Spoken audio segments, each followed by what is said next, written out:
Si Setsu ay isang mayabang na hanggal na muling nailipat sa isang mundo na kanyang nailigtas noon. Gayunpaman, nang malaman niyang ang bansa ay malapit nang pumasok sa digmaan muli, nagpasya siyang itago ang kanyang pagkakakilanlan upang matalo ang kanyang mga kaaway habang sinisira ang lahat ng masasamang tao na nais niya. Nagsisimula ang kwento sa pag-uusap ni Setsu kasama ang kanyang kaibigan mula pagkabata, si Yu, sa klase nang biglang lumitaw ang isang bilog ng mahika at siya ay nailipat. Lahat sa isang disyerto sa isang mahiwagang mundo. Habang ang iba ay nagtataka at nagkakatinginan, si Setsu ay nakangiti, alam na siya ay tinawag doon noon.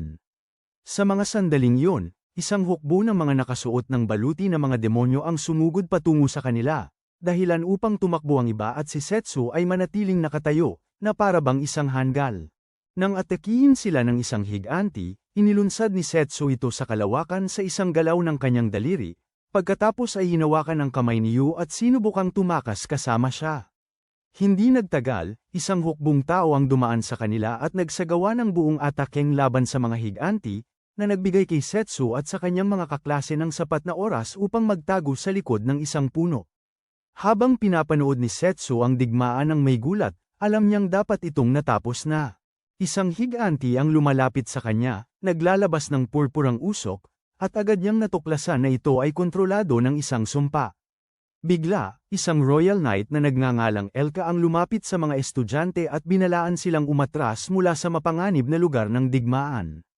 Pagkatapos ay sumama siya sa kanyang kapareha, si Glean, at winasak ang mga higanti tulad ni Sub-Zero sa Ultra Instinct, habang sina Setsu at Yu ay tumakas. Ilang oras ang lumipas, sina Setsu at ang kanyang mga kaklase. Dumating sa kastilyo ng Hari ng Destinia, na nagsabi sa kanila na sila ay tinawag bilang mga bayani upang tumulong sa pakikibaka laban sa digmaan laban sa mga demonyo na naging salot sa mundong yun sa loob ng 5 taon. Dagdag pa niya, sinabi ng prinsesa na may isang bayani na dumating sa kanilang mundo 5 taon na ang nakalipas at nagtapos ng nag-aalab na digmaan sa pagitan ng mga tao at demonyo. Pagkatapos ay mapagpakumbabang nagtanong siya kung ang mga estudyante ay gagawa rin ng pareho. Nang mapagtanto nilang wala na silang ibang mapupuntahan, nagkasundo ang lahat na tumulong, kaya't dinala sila ng reyna sa kanilang mga silid. Kinabukasan, opisyal nang nagsimula ang pagsasanay sa espada para sa mga batang lalaki sa klase ni Setsu, kasama si Glean bilang kanilang tagapagsanay, habang si Elka naman ang nagtuturo ng mahika sa mga batang babae. Habang pinapanday ni Yu ang kanyang unang spell, ngumiti si Setsu na nanunood sa kanya nang may paghanga at naglakad-lakad. Bago pa man siya makalayo, nakita siya ni Elka at pinagsabihan siya dahil sa pag-skip ng training, ngunit pinukaw ni Setsu ang kanyang galit na nag-udyok sa kanya na atakihin siya gamit ang kanyang kahoy na espada. Sa isang iglap, iniiwasan ni Setsu ang kanyang atake at tinamaan si Elka sa likod, na nagdulot ng malamig na panginginig sa kanyang katawan. Nang makilala ang epekto, agad na kinilala ni Setsu bilang kanyang guro, ang parehong bayani mula 5 taon na ang nakalipas, at nagsimulang humingi ng kanyang karne. Nang mga sandaling yon, dumating si Glean, nakita si Setsu na nakaupo sa likod ni Elka, at nagtataka. Matapos sabihin ni Elka sa kanya na ang kanilang guro, si Setsu, ay bumalik na, agad silang pumunta sa kanilang herbalista, si Thea, sa kanyang workshop upang ipaalam ang magandang balita, ngunit nalaman nilang alam na niya ito. Matapos ang isang taos-pusong muling pagkikita, tinanong ni Setsu sila tungkol sa digmaan laban sa mga demonyo, ngunit bago sila makapagpatuloy. Sumagot, dinala siya ni Elka at ng dalawa pa sa isang tahimik na lugar at tinanong kung paano siya nakabalik sa kanilang mundo. Sinabi ni Setsu na hindi siya sigurado dahil, pagkatapos ng kanyang maalamat na laban sa kanyang matinding kalaban, si Tuma, siya ay muling isinilang sa ibang mundo na buo ang kanyang mga alaala at kapangyarihang mahika bago siya muling tinawag. Sa karagdagang paliwanag, sinabi niya na ang mga Titan ay nasa ilalim ng isang sumpa at tinanong kung sa tingin nila si Tuma ang nagkokontrol sa kanila mula sa likuran. Sinasabi nila sa kanya na kahit hindi sila sigurado kung buhay pa si Tuma, dahil matagal na silang naghahanap sa kanya ng walang swerte, may mataas na posibilidad na siya ang nasa likod nito. Ilang sandali pagkatapos, tinipon ng hari ang kanyang mga nasasakupan at nagpahayag ng digmaan laban sa mga demonyo. Nang marinig ito, pinayuhan siya ni Glean na maghintay para sa sugo na ipinadala nila sa kontinente ng mga demonyo, bago gumawa ng anumang aksyon. Gayunpaman, ang walang muwang na prinsesa at ang hari ay nagtatalo na ang mga demonyo ang unang umatake, pagkatapos ay pinapuna nila ang dating bayani sa pagpipirma sa kasunduan ng kapayapaan noon at nagtatapos na ang digmaan lamang ang tanging paraan. Nang sumunod na gabi, nakipagkita si Glynn kay Setsu, kasama sina Thea at Elka, upang ipaalam sa kanya ang desisyon ng hari, at idinagdag na binigyan niya sila ng oras upang mag-isip. Isang mas diplomatikong plano. Sa puntong ito, nagpasya si Setsu na umalis sa kabisera upang hanapin si Tuma at itigil ang digmaan na ito. Agad na inisip ni Glynn at ng iba pa na magkasama silang maglalakbay. Ngunit sinabi ni Setsu na kailangan niyang gawin ito ng mag-isa. Kaagad pagkatapos, sinubukan ni Setsu at ng kanyang mga kasamahan na pumasok sa isang pribadong sa imbakan sa loob ng palasyo ng lihim, ngunit sa daan, hindi nag-iisip na na-knockout ni Elka ang isang gwardya, na nagdulot upang madaliin nila ang kanilang paghahanap hanggang sa matagpuan nila ang sagradong espada ni Setsu, si Kuromaru. Sa mga sandaling yun, natagpuan ng ibang mga gwardya ang nawawalang gwardya at nagpahayag ng alarma, ngunit nagpasya si Glynn at Thea na antalahin sila, habang inaalalayan ni Elke si Setsu patungo sa mga pintuan. Doon, tumakbo si Yuhi patungo kay Setsu at tinanong siya kung saan siya pupunta. Bilang tugon, sinabi ni Setsu sa kanya na siya ay tinawag na sa mundong iyon noon at makikita niya ang kanyang matandang kaibigan upang itigil ang digmaan. Natatakot, nagboluntaryo si Yuhi na samahan siya, nangako na magiging kapaki-pakinabang, ngunit mahinahon na sinabi ni Setsu sa kanya na ayaw niyang ilagay siya sa panganib. Naantig, pinapapikit ni Yuhi si Setsu, pagkatapos ay ginawa niya ang isang kombinasyon ng mahika ng apoy at hangin na ikinagulat niya. At nangangako na magiging mas malakas siya pagbalik niya, pagkatapos ay umalis si Setsu. 5 taon na ang nakalipas, nakipagkita si Setsu sa isang sikat na alahero upang bumili ng isang espesyal na mahiwagang brooch. Ngunit tumanggi ang matandang lalaki na ibenta ito sa kanya. Iniisip na isa lamang siyang ordinaryong tao tulad ng mga nanunood. Gayunpaman, nang ibagsak ni Setsu ang isang malaking bag ng gintong barya, agad nagbago ang ugali ng matigas na matanda at agad niyang ibinigay ang brooch. Pagkatapos umalis ni Setsu, dumating ang kanyang apo na si Ruri at tinanong siya kung bakit siya nagbago ng isip ng napakabilis, lalo na pagkatapos niyang sabihin sa kanya na ang pagmamalaki ang pinakamahalagang bagay para sa isang manggagawa. Gayunpaman, sinabi ng lolo niya na ito ay dahil ang pera ay palaging isang eksepsyon sa patakarang yun. Sa kasalukuyan, pinagmamasdan ni Ruri ang libing ng kanyang lolo sa katahimikan. Mula nang manaig siya sa tindahan ng alahas ng kanyang lolo, nagpasya siyang dalhin ang huling gawain ng kanyang lolo sa kanyang destinasyon upang parangalan ang kanyang pangalan. Isang gabi, habang nagmamaneho siya ng kanyang karuwahe sa kagubatan, biglang huminto ang kanyang kabayo, at isang halimaw ang tumama sa kanyang karuwahe pagkatapos nito, sinira ito. Agad na tumakbo si Ruri upang kunin ang kahon ng brooch at ang kanyang bag, na lubos na nakakalimot. Tungkol sa halimaw, ngunit nang muling humarap siya rito, siya ay nanginginig sa purong takot. Sa mga sandaling yon, biglang sumulpot si Setsu, winasak ang halimaw, at tinanong si Ruri, na iniisip na isa lamang siyang tulisan. Agad na nangako si Ruri na babayaran siya kapag naipadala niya ang kanyang mga kalakal, ngunit siniguro ni Setsu na hindi niya kailangan ang kanyang pera. Naguguluhan, sinabi ni Ruri na sinabi ng kanyang lolo na palaging may presyo, ngunit tinawag ni Setsu itong basura. Tinutulungan siyang bumangon, at pinagsasabihan siya dahil hindi siya kumuha ng gwardya sa simula. Habang siya ay aalis na, sinubukan ni Ruri na kunin siya bilang kanyang gwardya, ngunit nang tumanggi si Setsu, inactivate niya ang cute puppy eye mode at sa huli ay nakuha siyang bantayan siya ng libre hanggang makarating sila sa susunod na bayan daungan. Kinabukasan ng umaga, dumating sina Setsu at Ruri sa bayan daungan ng Marseille at humanga sa bilis ng pag-unlad ng kalakalan nito sa nakaraang 5 taon. Habang naglilibot sa lugar, tinanong ni Ruri si Setsu kung nakapunta na siya sa bayan dati. Nang sabihin niya na nandun siya bago natapos ang digmaan 5 taon na ang nakalipas, nanahimik si Ruri at lumipat upang tanungin ang ilang mga kapitan ng barko kung maaari siyang dalhin sa kaharian ng mga demonyo. Matapos siyang tanggihan ng bawat isa sa kanila, nawalan si Ruri ng pag-asa at nagpasya na subukan. Isang huling pagkakataon, ng mga sandaling yon, 3 bully na nag-aangking mga kabalyero ng Destinia ang huminto sa kanya at humiling ng kanyang mga dokumento ng pagkakakilanlan. Matapos nilang makumpirma na siya nga ay isang mangangalakal, hiniling nilang makita kung ano ang nasa kanyang bag na gawa sa balat. Ngunit malamig na sinabi ni Rory na hindi niya maipapakita ito, dahil ito ay isang napakahalagang piraso ng kalakal.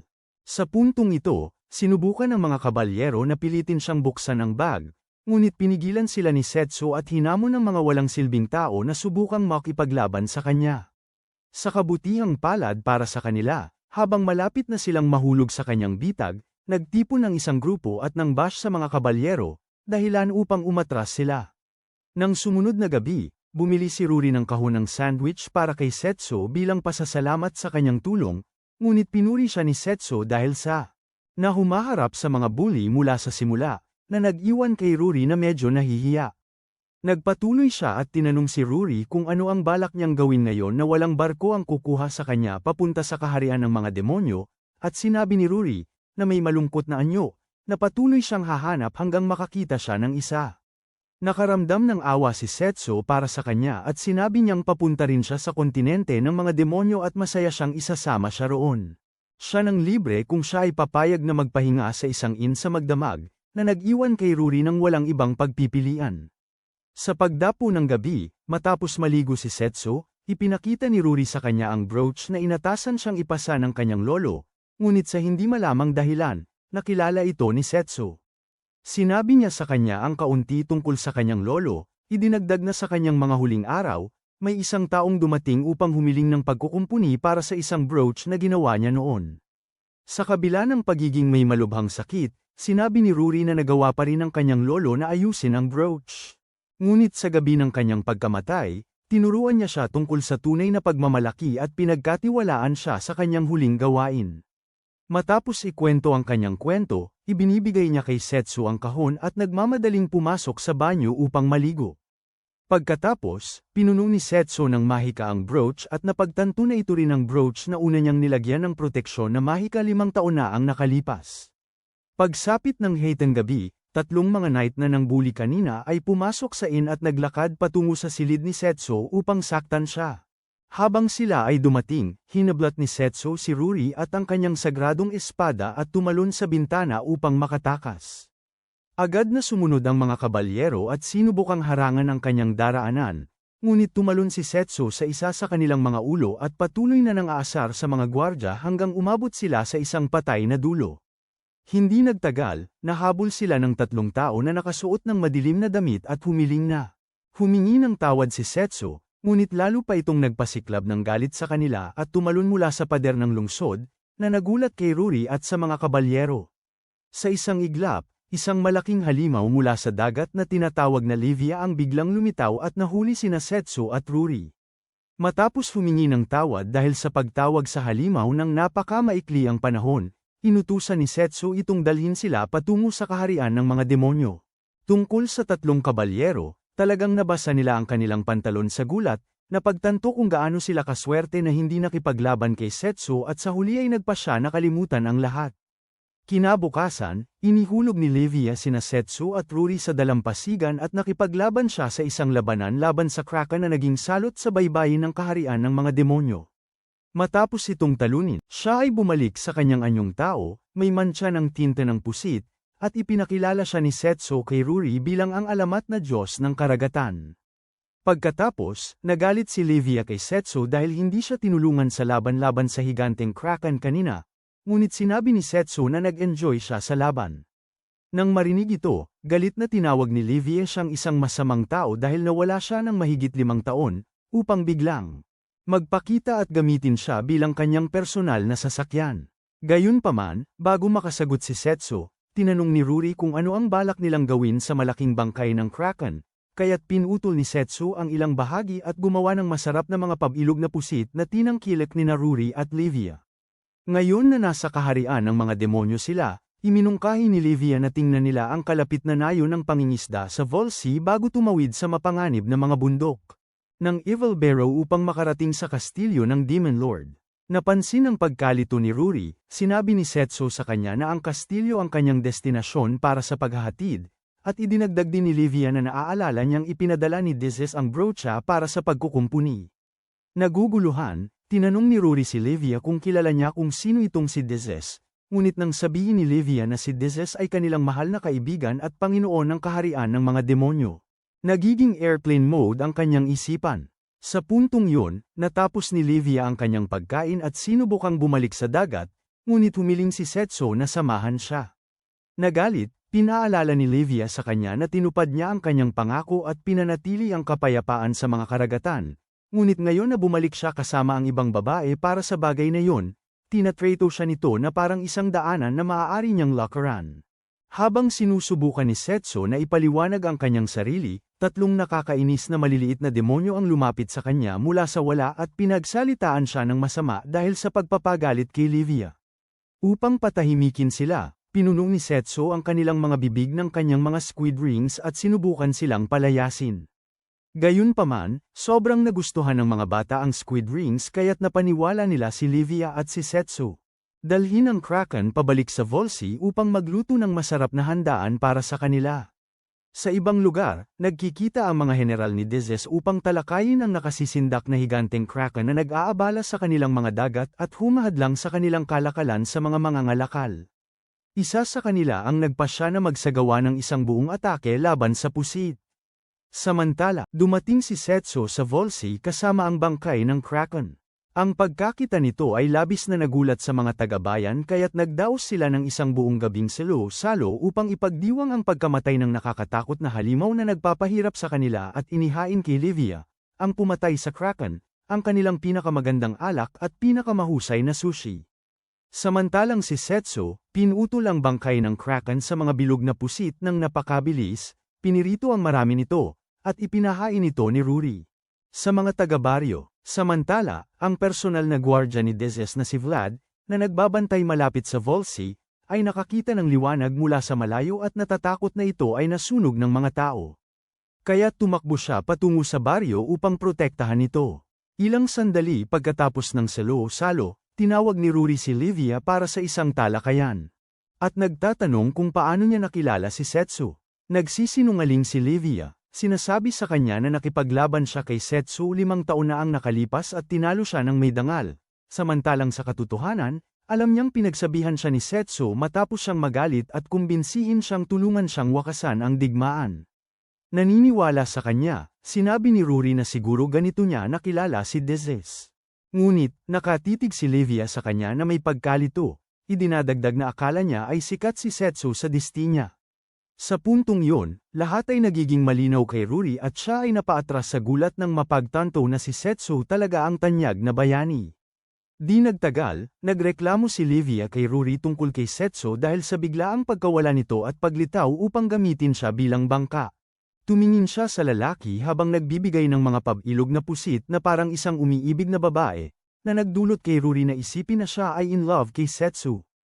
Habang pinapabulaanan nito ni Livia, biglang pumasok si Vlad sa nayon, humihingi ng mga tao upang mavasak sila, ngunit napagtanto niyang nagkakamali siya. Nang sumunod na gabi, habang kumakain si Livia ng hilaw na isda sa daungan ng nayon, dumating si Vlad. Habang magalang na tinatanong ni Setso si Livia kung bakit siya narito, dumating si Setso, muling nagpapakilala, at tinanong si Vlad kung pumunta siya sa nayon dahil sa digmaan. Sinabi ni Vlad kay Setso na una siyang pumunta upang humingi ng tulong kay Livia, ngunit ngayon na nandito na si Setso, mapagpakumbaba niyang hinihiling sa kanila na iligtas ang Demon Lord.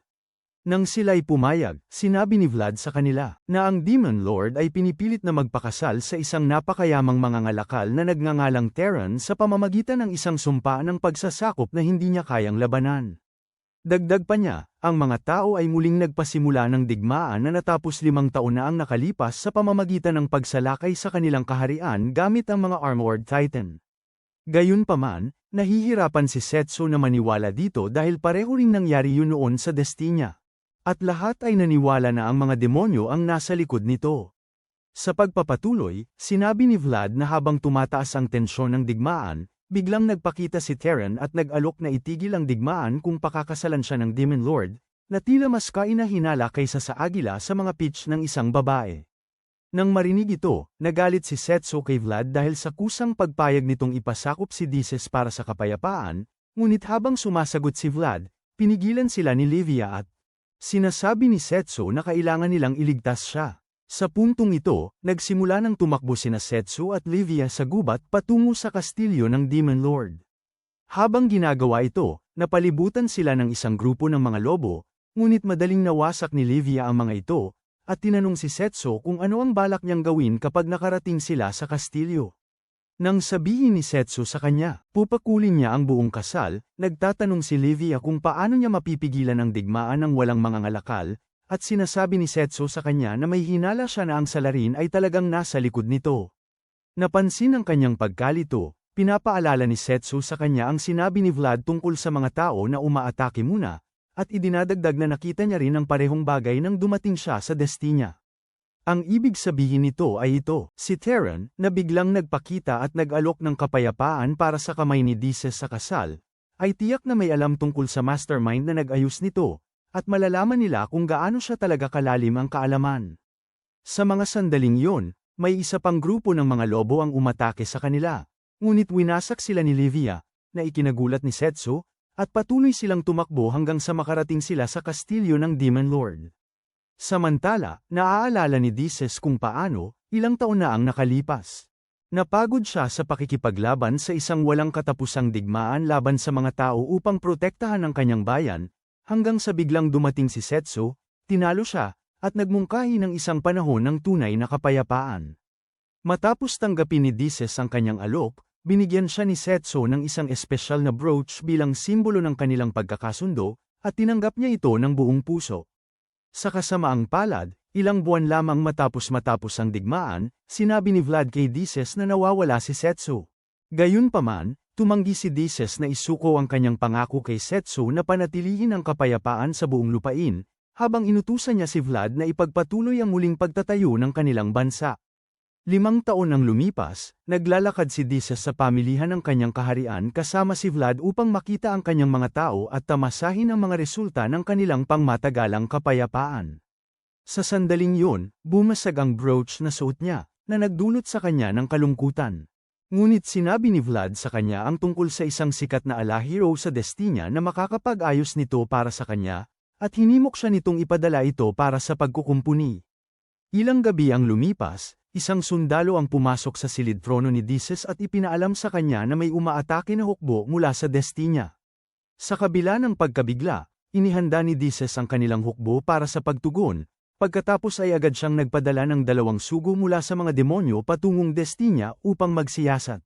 Ang hindi pangkaraniwang atake na ito, lahat sa layuning tuparin ang kanyang pangako ng kapayapaan kay Setsu. 1 buwan ang lumipas, unti-unting nauubos ang mga opsyon ni Dices, dahil lumalabas na hindi pa rin bumabalik ang kanyang mga sugo mula sa Destinia. Sa puntong yon, dumating si Vlad at ipinaalam sa kanya na narito si Big Daddy Terran, ang napakayamang mangangalakal, upang makipagkita sa kanya, kaya't nagpa siya si Dices na makipagkita dito. Sa pulong, ang mayabang na tao ay sinabi kay Dices na balak niyang gamitin ang kapangyarihan ng kanyang kumpanya upang wakasan ang digmaan sa Destinia kapalit ng kamay ni Dices sa isang kasal na walang kalayaan. Matapos basahin ang mga kondisyon ng kontrata, tumanggi si Dices, ngunit ipinakita pa rin ni Terran ang sinumpaing kwintas, na nagulat kay Vlad at sa iba pa, at sinabi kay Dices na nasa kanya na ang desisyon. Agad na sinubukan ni Vlad na tanggihan ang kahilingan, ngunit sa kanyang gulat, humiling si Dices kay Terran na bigyan siya ng oras upang pag-isipan ito, kaya't umalis si Terran. Nang sumunod na gabi, binisita ni Vlad si Dices sa kanyang pribadong silid at sinubukan siyang kumbinsihin na huwag magpadala sa panlilinlang ni Terran, sinasabing handa siyang isakripisyo ang sarili upang ipagtanggol ang kanyang trono. Ngunit sinabi ni Dices sa kanya na siya ay nagpasya na siya. Pagkatapos nito, naglakad siya patungo sa bintana upang magdalamhati, habang umalis si Vlad na galit. Sa pagdating ng gabi, sumakay si Terran sa kanyang karawahe kasama ang kanyang lihim na kasosyo, at tinanong siya kung maaari na nilang wakasan ang nakakapagod na palabas ng digmaan na kanilang pinananatili, lalo na't malapit nang maging kanila ang kaharian ng mga demonyo. Kapag sinabi ng nakatagong tao na hindi, tinanong ni Terran kung bakit hindi sila umatras, at sinabi ng lalaki na ito ay dahil sa kalooban ng kanyang Panginoon. Sa araw ng kasal, maraming masayang tao at galit na mga demonyo ang nagtipon sa auditorium ng kaharian ng mga demonyo upang masaksihan ang kasal ni Terran at Dices. Hindi nagtagal, naglakad si Dices sa pasilyo, nakadamit ng pangit na puting damit pangkasal, at nagpakita sa harap ni Teren at ng pari. Nang oras na para sa pagpapalitan ng mga sumpa, inilabas ni Teren ang sinumpang kwintas, ipinakita ito sa mga tao, at nagbigay ng nakakainis na talumpati tungkol sa kung paano siya magiging bagong hari ng mga demonyo, kasama si Dices bilang kanyang alipin, lahat para lamang magdala ng walang hangganang kasaganaan at walang katapusang kapayapaan sa mundo. Sa kabutihang palad para kay Dices, habang siya ay malapit ng isuot ito sa kanyang leeg at ikulong siya magpakailanman, pumasok si Setsu mula sa bintana, bumagsak sa altar, at sinabi kay Dices na siya ay nandoon upang iligtas siya. Sa pagkabigla, agad na inutusan ni Teren ang kanyang mga nakatakip na bodyguard na atakihin si Setsu, ngunit winasak ni Livia ang lahat ng ito gamit ang kanyang mga pagsabog ng tubig. Pagkatapos nito, lumitaw ang lihim na kasama ni Teren at nahuli si Livia gamit ang isang hindi kilalang jutsu ng pag-aari ng anino. Pagkatapos, inatake niya siya gamit ang mahika, mga anino na matulis, ngunit winasak ito ni Setsu sa isang iglap, lumitaw sa likod ng lalaki, at pinatulog siya. Ilang segundo ang lumipas, bumangon ang lihim na kasama, nagbanggit ng tungkol sa pag-uulat sa kanyang amo, at muling inatake si Setsu, ngunit winasak ni Setsu ang kanyang nakakainis na mga anino na matulis, at itinulak siya muli sa pader. Sa puntong ito, napagtanto ng takot na tao na hindi niya kayang talunin si Setsu, kaya siya sinisira ang pader at lumulubog. Kaagad pagkatapos, niyayakap siya ni Dices ng mahigpit, umiiyak at sinasabi kung gaano siya namimiss ito. Habang niyayakap at pinapadaan ang kanyang kamay sa ulo niya si Setsu, itinuturo ni Livia ang mga bodyguard ni Teren. Nang suriin sila, natuklasan nilang sila ay mga magic soldiers na ginawa mula sa mga sumpa. Pagkatapos ay kinuha ni Setsu, kukunin ang sinumpang kwintas at sisirain ito matapos malaman na si Toma ang tunay na utak sa likod ng peking digmaan. Nang marinig ito, nag-alok si Dices na tulungan siyang hanapin si Toma, ngunit sinabi ni Setsu na kailangan niyang bisitahin ang hari ng mga halimaw, si Regulus, at kakailanganin niya siyang asikasuhin ang mga bagay sa kaharian ng mga demonyo, na kanyang tinanggap. Sa sandaling yun, pumasok sina Vlad at Ruri sa auditorium. Habang nag-aalala si Vlad sa pinsala, lumapit si Ruri kay Setsu at ibinigay sa kanya ang kahunang brooch, upang siya ang makapagbigay nito kay Dices. Matapos itong kunin, ikinakabit ni Setsu ang brooch sa kwintas ni Dices, na labis na nagpapasaya sa kanya na makita muli ang kanyang prinsipe. Ilang sandali pagkatapos, si Setsu, kasama si Livia, nakipagkita kay Dices, Vlad, at Ruri, at nangako na dadalhin siya saan man niya gustong pumunta kapag natapos na ang digmaan. Sa mga sandaling yun, sinabi ni Ruri kay Setsu na pinayagan siya ni Dices na magbukas ng tindahan sa kaharian ng mga demonyo, at ito ay isang pangarap na natupad. Ngunit nagtanong si Setsu kay Dices ng ilang katanungan upang matiyak na talagang okay siya dito. Matapos makumpirma na oo nga, nakipag-fist bump siya kay Vlad, nagpaalam sa huli, at umalis sa kastilyo kasama si Livia. Ilang taon na ang nakalipas, noong si Setsu ay bata pa at nasa Earth, sinubukan ng kanyang ina na ipakilala siya kay Yuhi upang maging magkaibigan sila, ngunit hindi si Setsu basta-basta, kaya tumanggi siya. Sa simula, akala ni Yuhi si Setsu ay isa sa mga nakakahiya at nag-aakalang alpha male, ngunit habang mas marami siyang oras na ginugol kasama siya, unti-unti niyang natutunan kung gaano siya kabait at mapag-isip. Isang gabi, habang pauwi, mula sa paaralan kasama si Setsu, tiningnan ni Yuhi ang isang poster tungkol sa isang summer class at sinabi niyang nais niyang mag-aral sa parehong paaralan kay Setsu. Habang naglalakad sila pauwi, nahihiyang tinanong ni Yuhi si Setsu kung ano ang palagay niya tungkol sa pag-aaral nila sa parehong paaralan, ngunit sinabi ng ating walang muwang na bida na mas mabuting maghanap siya ng mas madaling paaralan upang hindi maging mahirap para sa kanya sa hinaharap.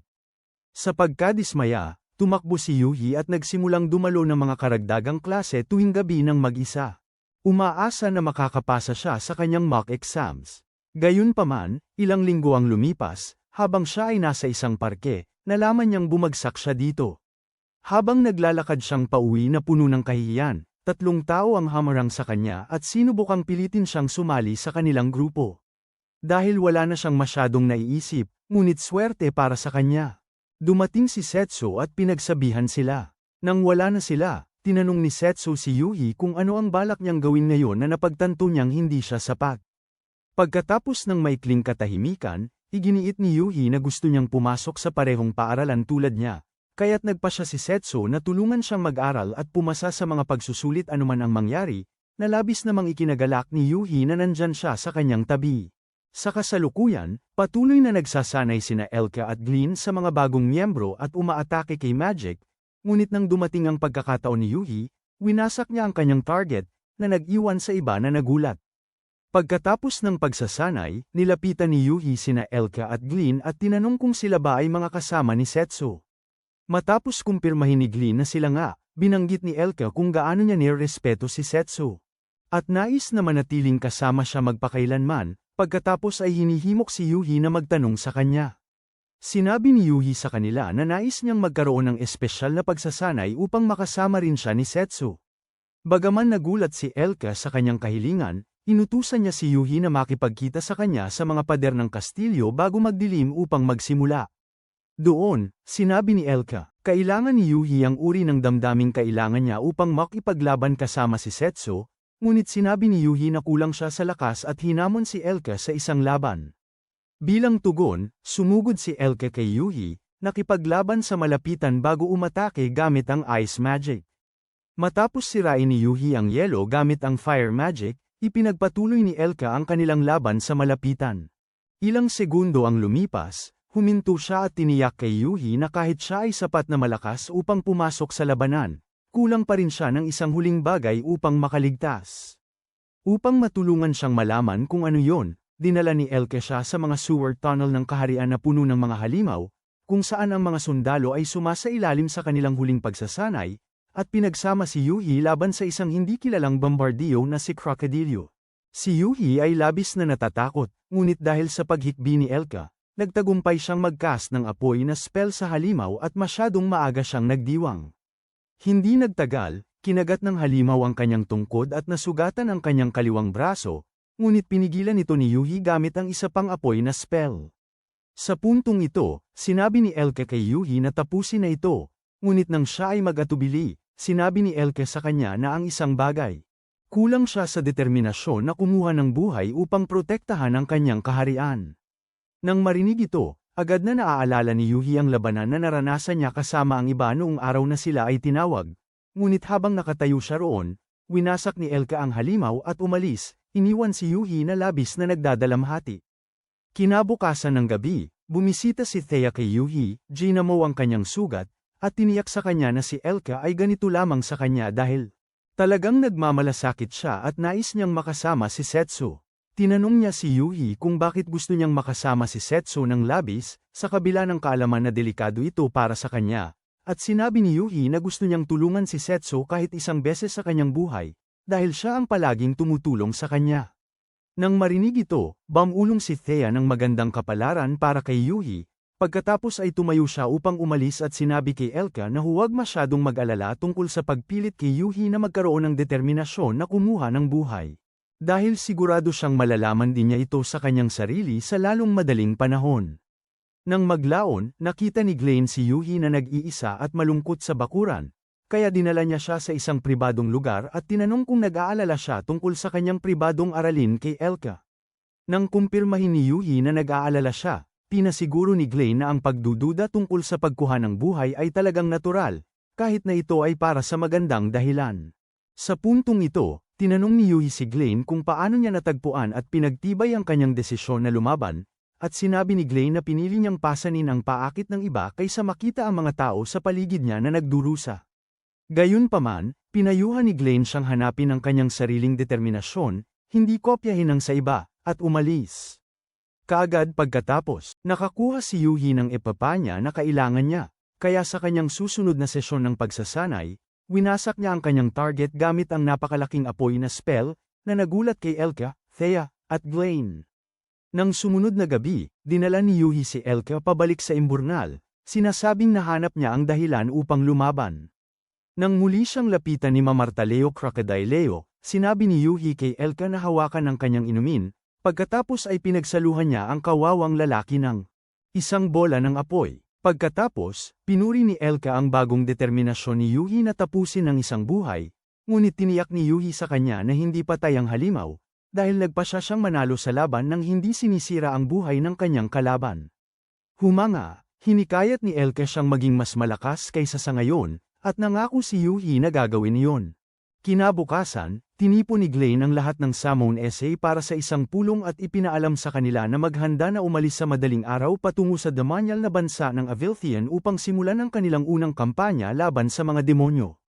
Matapos ang pulong, nanatili si Yuhi at pinatibay ang kanyang determinasyon na lumaban para sa kanyang tanging Setsu-san. Ilang daang milya ang layo, habang sina Setsu at Livia ay nasa isang karwahe patungo sa tabi ng dagat, nagrereklamo si Setsu tungkol sa walang tigil na pagkain ni Livia, Cat Amaran, at nakapapawing saloobin sa buong biyahe. Gayunpaman, sinabi ni Livia sa kanya na sinusubukan lamang niyang tamasahin ang kanyang libreng oras bago niya siya gamitin muli bilang pansamantalang bangka. Sa kabila nito, hindi nasisiyahan si Setsu na umupo lamang buong araw, kaya't humiling siya kay Livia na dalhin sila sa tabi ng dagat gamit ang transfer magic, dahil siya ang Diyos ng dagat. Gayunpaman, sinabi ni Livia sa kanya na ang transfer magic ay mas mahirap gawin kaysa sa normal na magic, at hinimok siyang bigyan siya ng higit pang merienda upang patuloy siyang mag-enjoy. Sa mga sandaling yun, huminto ang kanilang karwahe, na nagdulot sa kanila ng mataas na alerto, at ilang segundo pagkatapos, isa sa mga dating kakilala ni Setsu, si Alizi, ay sumakay sa karwahe kasama ang kanyang nakababatang kapatid na si Amel. Nang makita niya si Setsu, agad siyang nakilala ito bilang kanyang minamahal na guro mula 5 taon na ang nakalipas at umiyak siya ng tuwa sa muling pagkikita nila. Habang nagpapatuloy sila sa kanilang paglalakbay, ipinakilala ni Setsu si Alizi kay Livia bilang kanyang pinakamagaling na estudyante noon, at tinanong ni Alizi siya kung saan siya naging sa nakaraang 5 taon. Matapos sabihin sa kanya ang lahat ng nangyari, nagtanong si Setsu. Si Alizi ay sinabihan na samahan siya sa kontinente ng Beastman, tulad ng ginawa niya noon. Ngunit sinabi ni Alizi na hindi niya magagawa yun ngayon dahil siya ay may problema. Ayon sa kanya, mula nang mawala si Setsu, kumuha si Alizi ng ilang trabaho sa pangangaso ng mga halimaw upang ipagpatuloy ang kanyang pagsasanay at naging matagumpay, hanggang isang araw nang tinanggap niya ang kahilingan ng isang nayon na patayin ang isang dragon. Sa kanyang unang araw doon, ginawa siya ng pinuno ng nayon. Manatili sa bahay ni Amel. Sa hapunan, habang namimili si Amel ng prutas para kay Alizi, tinanong ni Alizi kung palagi na bang nag-iisa si Amel doon, ngunit sinabi ni Amel na ang bahay ay dati ng pag-aari ng kanyang kapatid. Dagdag pa niya, natagpuan siya ng kanyang nakatatandang kapatid na nag-iisa 2 taon na ang nakalipas at dinala siya bilang pamilya. Maganda ang mga bagay sa loob ng ilang panahon, ngunit noong araw na unang lumitaw ang dragon, nawawala ang kanyang kapatid. Nang walang bakas, iniiwan siyang mag-isa muli. Dahil sa awa sa kanya, nagpasya si Alizi na manatili sa nayon ng ilang sandali at maging isang nakatatandang kapatid kay Amel kapag natapos na siya sa kanyang mga gawain, at labis itong ikinagalak ni Amel. Sa puntong ito ng kwento, tinanong ni Setsu si Alizi kung sigurado siyang nawawala ang kapatid ni Amel dahil pinatay ito ng dragon. Gayunpaman, sinabi ni Alizi sa kanya na hindi iyon ang kaso dahil sa tuwing may atake ng dragon, maraming mga taga-baryo ang nawawala. Napansin ang kanyang pagkalito, ipinaliwanag pa ni Alizi na pagkatapos ng bawat atake ng dragon, karaniwang may mga bakas ng labanan na naiwan, ngunit sa pagkakataong ito, wala talagang naiwan, parang lahat ng tao ay biglang nawala. Nagpatuloy sa kwento si Alizi at sinabi niyang kumuha siya ng matinding hakbang. Sukatin sa pamamagitan ng pag-disable ng ward ng nayon laban sa kasamaan at sinabi kay Amel na ginagawa niya ito upang akitin ng dragon papunta sa nayon upang mapanalunan niya ito. Noong panahong yun, natatakot si Amel, ngunit pagkatapos marinig ang mga salita ng aliw ni Alizi, binigyan niya ito ng paru-paro bilang regalo at tumakbo palayo, masayang umaawit. Nang sumapit ang gabi, nang dumating ang dragon, nalampasan ni Alizi ito at tinaga ito sa balikat. Nagpabalik ang dragon. Agad na sinundan ni Alizi ito upang tapusin ito, ngunit nang mawala siya sa landas nito, bumalik siya sa nayon, at nalaman niyang nawawala rin ang iba pang mga taga-nayon. Sa labis na kalungkutan, bumalik siya sa kanilang lugar at nakita si Amel na nag-iisa at umiiyak, kaya nagpasya siyang sumakay sa karwahe na kanilang sinasakyan upang pumunta sa lungsod at makahanap ng tulong. Alagaan siya. Matapos ang ilang usapan, tinanong ni Alizi sina Setsu at Livia kung nauunawaan nila kung bakit biglang nawawala ang mga taga-baryo. Bagamat sinasabi nilang hindi nila alam ang nangyayari, nag-alok silang tumulong kay Alizi na lutesin ang kanyang problema, na labis niyang ikinagalak. Upang malaman kung ano talaga ang nangyari, nagbiro si Livia na ang mga taga-Nayon ay tinawag sa Hollywood upang gumanap bilang mga zombie sa isang palabas na kahawig ng The Walking Dead, ngunit madaling pinabulaanan ni Setsu ang lahat ng kanyang mga kakaibang ideya. Nagpatuloy siya at iminungkahi na marahil ang masasamang sirena ng dagat ang nasa likod ng pagkawala, ngunit pinaalalahanan siya ni Setsu na ang Nayon ay nasa bundok, hindi sa baybayin. Sa puntong yun, sinabi ni Amel sa kanila na may natatanging amoy ang mga halimaw sa dagat, kaya madali silang makilala. At pinabulaanan ang pahayag ni Livia tungkol sa sirena. Pagkatapos, ipinakilala ni Setsu ang konsepto ng mga dayuhan sa espasyo sa mga babae at ipinaliwanag na maaaring sila ang mga salarin mula pa noon, ngunit sinampal ni Livia ang kanyang ulo at hinimok siyang maging seryoso. Matapos mag-isip ng mabuti, tinanong ni Setsu si Livia kung maaari niyang gawing mawala ang mga taga-baryo ng walang bakas, ngunit sinabi niyang hindi. Nalilito, tinanong ni Alizi si Livia kung siya ay isang dragon, ngunit sinabi ni Livia na siya ang Diyos ng mga dagat, na nag-iwan kay Alizi na nagulat.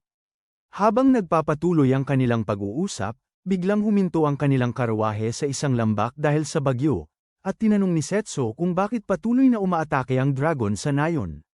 Bilang tugon, sinabi ni Livia, malamang na ito ay dahil sa nahatak ito roon ng isang napakalakas na kapangyarihang mahika. Sa madaling salita, may isang tao na malamang gumamit ng makapangyarihang mahika sa Nayon bago ito lumitaw.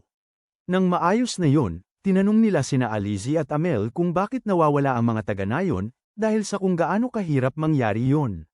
Bago sila maaaring tumugon, tinanong ni Setsu si Livia kung ang transfer magic ay maaaring ituring na isang spell na nangangailangan ng mataas na dami ng mana upang may segowa. Nang kanyang kinumpirma na maaari, napagtanto ni Setsu na ang mga pag-atake ng dragon ay tiyak na nangyari pagkatapos mawala ang mga tao, na nagdudulot ng tanong, sino ang gumagamit ng transfer magic upang dukutin ang mga taga-baryo? Matapos ang maikling katahimikan, pinaalalahanan ni Setsu ang lahat na, ang paghahanda ng magic transfer ay nangangailangan ng maraming oras, at ayon sa kwento ni Alizi, si Amel ay dumating lamang sa Nayon 2 taon na ang nakalipas, na nangangahulugang siya ang may sala. Naguguluhan, sinabi ni Amel kay Setsu na dapat siyang nagkakamali, ngunit pinaalala ni Setsu sa kanya ang sinabi niya kanina tungkol sa mga halimaw sa dagat na may mga natatanging amoy, at tinanong kung bakit niya nasabi yon. Kung hindi naman nila alam ni Alizi na si Livia ay isang Diyos ng dagat. Sa puntong ito, si Amel ay nagiging dragon, pinasabog ang buong karwahe, at nagpapalabas ng apoy na bola kay Setsu. Habang iniiwasan ang atake, napansin ni Setsu si Alizi na nagtago at hinihimok siyang lumabas at makipaglaban sa kanya. Nang siya ay lumapit sa dragon, nagpapalabas ito ng apoy na bola sa kanya, ngunit nailihis ito ni Alizi, sumama kay Setsu, at nagdulot ng pagkadulas ng dragon hanggang sa mahulog ito mula sa mad-ulash na lupa. Sa pagkakahulog ng dragon, pinuno ni Livia ng mahika ng tubig ang espada ni Setsu, at ginamit niya ito upang hiwain ang susunod na pag-atake ng apoy ng dragon. Pagkatapos, tinaga ni Alizi ang noo ng dragon, na nagdulot upang sumabog ito at umulan ng ginto. Nang gabing yun, habang sina Livia at Setsu ay tumatawid sa dagat, tinanong ni Livia si Setsu kung ayos lang na iwan si Alizi mag-isa, at tiniyak ni Setsu sa kanya na siya ay matanda na. Samantala, bumalik si Alizi sa bahay ni Amel sa Desert Adong Nayon, ngunit natagpuan niyang naroon si Amel kasama ang ilang mga dragon na nakatago sa isang silid. Nabigla, hinugot niya ang kanyang espada at tinanong kung paano siya nakaligtas, ngunit tinawag siya ni Amel na isang walang isip na tao kung naniniwala siyang natapos ng mahina niyang atake ang lahat. Tinanong ni Alizi kung nasaan ang mga taga-baryo, ngunit sinabi ni Amel na ginawa niya silang mga nakasuot ng baluti na higanti na ginagamit sa pakikipaglaban sa digmaan, bago sa wakas ay ibinunyag na ang tunay niyang pangalan ay Malwar, ang Panginoon ng mga halimaw, ang parehong pangalan na ibinigay sa kanya ni Tama. Kinabukasan, sa kontinente ng mga halimaw, isang maikli at cute na adventurer na si Shiro ay binigyan ng mga regalo mula sa iba't ibang nagtitinda dahil sa pagtulong niyang panatilihing malaya ang kanilang mga ruta ng kalakalan mula sa mga halimaw. Medyo nabigla si Shiro sa dami ng mga regalo, ngunit pinasalamatan niya pa rin ang mga may-ari ng tindahan, tinanggap ito ng may pasasalamat, at umuwi kasama ang ilang maliliit na bata na nagbabantay sa kanya. Nang gabing yun, pagdating niya sa bahay, ibinagsak niya ang pagkain at bumabati sa kanyang may sakit na nakatatandang kapatid na si Meniko, na pumuri sa kanya dahil sa dami ng natanggap na regalo. Gayunpaman, habang aalis na si Shiro, biglang umubo si Meniko ng malakas, kaya't nagmadali siyang bumalik at binigyan siya ng gamot upang mapakalma siya. Nang hamupa ang sitwasyon ni Meniko, niyakap siya ni Shiro ng mahigpit at nangako na gagawin ang lahat upang maayos siya. Kinabukasan, dumating si Setsu sa lungsod ni Shiro kasama ang nakipagkita si Livia sa isang lalaking beaver upang umupa ng bangka, ngunit nagalit ang lalaki sa kanya at sinabing umalis na siya. Sa puntong ito, ipinakita niya na kailangan niyang lumangoy muli papasok sa lupa, ngunit talagang namumuo ang mga ugat sa ulo ni Livia habang sinasabi niyang pagod pa siya mula sa huling biyahe. Nang marinig ito, humingi ng tawad si Setsu dahil sa sobrang pagpilit sa kanya at hinaplos ang kanyang ulo, ngunit habang nangangako si Livia na kukuha. Kinabukasan, sinabi ng bangkiro sa kanila na magkakaroon ng bangka sa oras na iyon. Samantala, bumisita si Shiro sa lokal na may-ari ng inn, si Kuroino, sa kanyang inn, at nagpalitan ng ilang mahalagang bahagi ng halimaw para sa mamahaling gamot ni Meniko, at pinasalamatan si Kuroino sa palaging pagtulong sa kanya. Bilang tugon, sinabi ni Kuroino na siya ay simpleng babae lamang at hinaplos siya sa ulo, na nag-iwan kay Shiro na nagulat. Agad pagkatapos, ibinibigay niya kay Shiro ang isang wanted poster ni Setsu at sinasabi sa kanya na kung matagumpay siyang makakapatay sa kanya, bibigyan siya ng higit pang pera kaysa sa kailangan niya para mabuhay. Gayunpaman, bago pa makasagot si Shiro, pumasok sina Setsu at Livia upang umupa ng silid para sa gabi, at tahimik na umalis si Shiro. Nang sumunod na gabi, matapos kumain kasama ang kanyang kapatid at makita ang kanyang kalagayan, nagpasya si Shiro na tanggapin ang trabaho ni Kuroino. Mga bandang hating gabi, nakipagkita siya kay Kuroino sa inn, na nagsabi sa kanya na natutulog si Setsu at tinanong kung nagdadalawang isip pa siya at tiniyak sa kanya na nakapagdesisyon na siya. Gayunpaman, bago simulan ang trabaho, sinabi ni Shiro kay Kuroino na nakita niya siya bilang kanyang nakatatandang kapatid na babae, dahil palagi siyang nandyan para sa kanila at tinatreto silang parang sariling mga kapatid. Matapos siyang purihin, nahihiyang nagtatanong si Shiro kay Kuroino kung maaari silang mamuhay ng tahimik sa isang liblib na lugar kasama si Meniko, at nangangako si Kuroino na gagawin yun basta't matapos niya ang trabaho. Sa puntong ito, kinukuha ni Shiro ang susi ng silid ni Setsu at sumisilip sa kanyang silid. Doon, nakita niya sina Setsu at Livia na natutulog sa magkahiwalay na kama at sinaktan si Setsu, ngunit napagtanto na hindi siya totoo. Sa puntong yun, lumitaw si Setsu sa likod niya, itinulak siya palabas ng kanyang bintana, tumalon pababa upang harapin siya, at tinanong kung isa rin siya sa mga tauhan ni Tuma. Matapos sabihin kay Setsu na hindi niya kilala si Tuma, inactivate ni Shiro ang bahagyang pagbabagong anyo sa hayop at inatake si Setsu gamit ang isang bola ng apoy. Gayunpaman, madaling naharang ni Setsu ito at pinagsabihan siya upang hindi masira ang mga gusali sa kanyang apoy, na nagdulot sa kanya ng pagkakauntog. Pagkatapos, naramdaman niya ang miasma ng sinumpang mahika na bumabalot sa katawan ni Shiro at naamoy ang isang kakaibang amoy.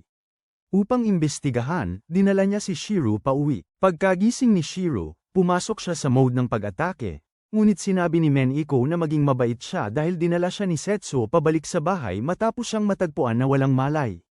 Sa puntong ito, pinasalamatan ni Shiro si Setsu sa tulong, ngunit sinabi ni Setsu, na alam na ang kanilang sitwasyon, kay Shiro at Meniko na ang kondisyon ni Meniko ay hindi isang sakit kundi isang sumpa, na nag-iwan sa kanila sa pagkabigla.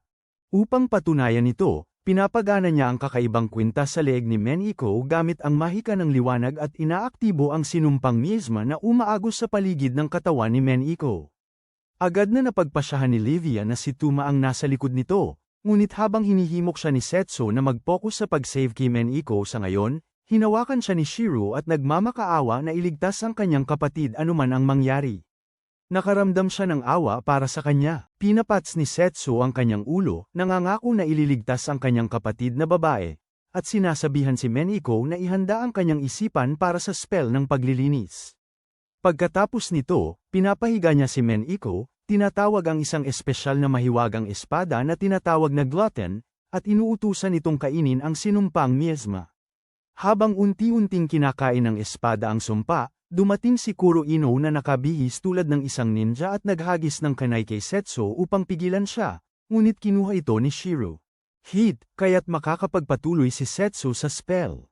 Dahil sa panganib na dulot ng pagtigil ni Setsu sa purification, itinulak ni Livia si Kuroino gamit ang mahika ng tubig at hinarap siya. Matapos ang ilang usapan, pinalibutan ni Kuroino si Livia ng maraming kopya niya at sabay-sabay siyang inatake, ngunit winasak ni Livia ang bawat isa sa kanila gamit ang mahika ng tubig, itinaboy ang tunay na Kuroino, at sinira siya sa ang lupa. Pagkatapos noon, tinanong niya si Kuroino kung ano talaga ang hinahanap ni Tuma, na nangangako na ililigtas ang kanyang buhay kung siya ay tapat na seisegat. Ngunit sa sandaling handa nang sumagot si Kuroino, dumating si Shiro at tinanong siya kung bakit niya sila pinabayaan. Naiinis, tinawag ni Kuroino si Shiro na isang kawawang bata dahil sa pagkukulang nito. Ang kanyang misyon, at sinasabi sa kanya na huwag nang tawagin ang kanyang nakatatandang kapatid. Pagkatapos nito, sinabi niya kay Livia na ang tunay na layunin ni Tuma ay maging Diyos at sirain ang bawat uri sa kanilang mundo, ngunit nahirapan si Livia na maniwala. Habang sinusubukan niyang magtanong ng isa pang katanungan, biglang nawawala si Kuroino sa isang maliwanag na liwanag. Hindi nagtagal, dumating sina Setsu at Minako, at niyakap ni Shiro ang kanyang kapatid na masaya na makita siyang maayos na. Ilang oras ang lumipas, habang sina Setsu at Livia ay naglalayag sa isang bangka pababa ng ilog patungo sa Royal Capital, nakita nila sina Shiro at Minako sa isang rampa at huminto.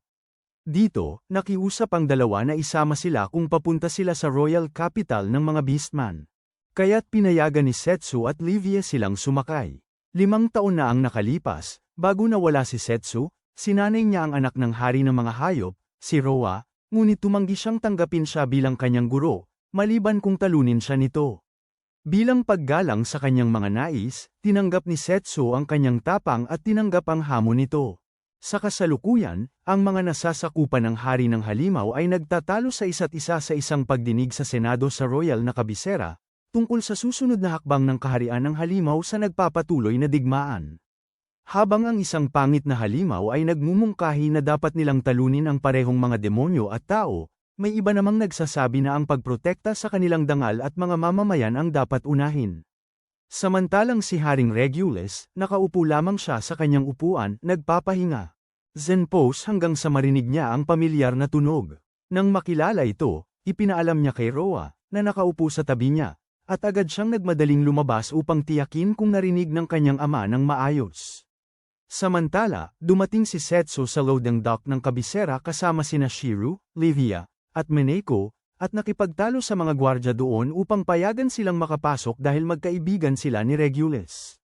Habang tumatanggi ang mga gwardya, biglang sumugod si Roa mula sa itaas, pinatulog sila, naamoy ang pheromones ni Setsu, at napagtanto na talagang bumalik na si Setsu. Pagkatapos ay mahigpit niyang niyakap si Setsu, na nagulat kay Minako at Shiro, at sinubukan siyang atakihin mula sa likuran, ngunit hinawakan ni Setsu ang kanyang braso at pinatumba siya sa lupa. Matapos nito, magkahawak kamay silang naglakad patungo sa trono ni Regulus sa mga puno, habang hinahaplos ni Setsu ang mga pisngi ni Roa at pinapantaas siya ng masayang tunog habang naglalakbay. Pagdating nila, inatake ni Regulus si Setsu bilang pagtanggap sa kanya, ngunit sinakol ni Setsu ang kapatid nilam sa lupa at nagpalitan sila ng ilang tawanan.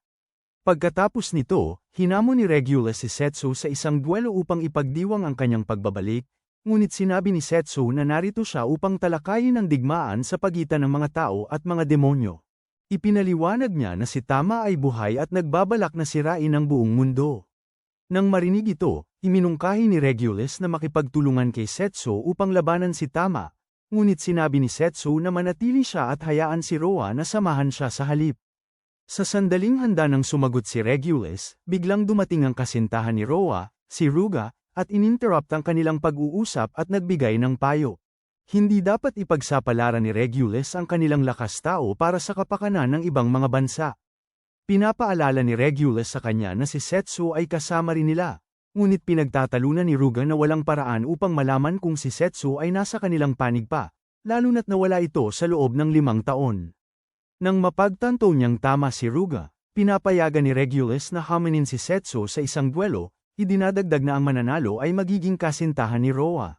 Agad na sinubukan ni Setsu na umiwas dito, Ngunit sinabi ng tanga na may isip ng ibon na makipagkita sa kanya sa arena, sa tanghali kinabukasan. Kaagad pagkatapos, humingi ng tawad si Regulus kay Setsu para sa maliit na abala at nangako na bibigyan siya ng isang hukbo at isang dagdag na kuting kapag nanalo siya. Ngunit kumapit si Roa kay Setsu at sinabi sa kanyang ama na si Setsu lamang ang tanging lalaki bukod sa kanya na masaya siyang tatawaging daddy. Nang gabing yun, bumisita si Roa kay Ruga sa kanyang silid at binalaan siyang umatras sa laban bago pa man ayusin ni Setsu ang kanyang mga buto sa maling paraan. Ngunit sinabi ni Ruga na hindi niya ito gagawin dahil masasaktan ang kanyang pride. Ipinakita niya kay Roa ang isang mahiwagang rune sa kanyang balikat, na ibinigay sa kanya ng isang mage mula sa silangan kanina, na nagko-convert ng matinding kalooban sa purong lakas, at sinabi niyang balak niyang talunin si Setsu gamit ang kapangyarihang iyon upang protektahan siya. Malungkot, umalis si Roa sa kanyang silid at ipinaliwanag na ang kanyang nakakadiring ego ang dahilan kung bakit hindi siya kailanman nahulog sa kanya. Kinabukasan, maraming tao ang nagtipon sa paligid ng arena upang panuorin ang laban ni Ruga at Setsu. Sa simula, medyo nagulat si Setsu sa dami ng tao, ngunit lumapit sa kanya si Roa, ang walang pakialam na bata, at sinabi sa kanya, upang talunin si Ruga para sa kanya, sa harap mismo ni Ruga. Nang magsimula ang laban, sumugod si Ruga kay Setsu at inatake siya ng ilang beses, ngunit nakaiwas si Setsu at madaling na ipagtanggol ang kanyang mga atake na parang wala lang, na nag-iwan kay Ruga na naguguluhan. Sa galit, nagbago si Ruga sa kanyang buong anyong halimaw, ngunit sa kanyang pagkabigla, hinawakan ni Setsu ang kanyang buntot at itinapon siya sa lupa. Nakita ito, ang buong tao, kasama si Roa, ay sumabog sa saya, at sinabi ni Setsu kay Regulus na itigil ang laban upang makuha niya si Roa at magpatuloy na masaya. Sa mga sandaling yon, bumangon muli si Ruga at hinimok siya ni Setsu na tumigil na ngayon upang maiwasan ang pagkawala ng higit pang aura. Gayunpaman, sobrang nagalit si Ruga at naalala kung gaano siya kainggit noon nang makita. Nakipaglaban si Setsu sa kanyang Roa at hinayaan ang sumpa sa loob ng kanyang mahika na runa magpuno at magbago sa kanya bilang isang demonyong lobo. Matapos ang pagbabagong ito, itinulak niya si Setsu sa pader gamit lamang ang isang hininga, dahilan upang utusan ni Regulus na itigil ang duelo at simulan ang paglikas ng mga manonood.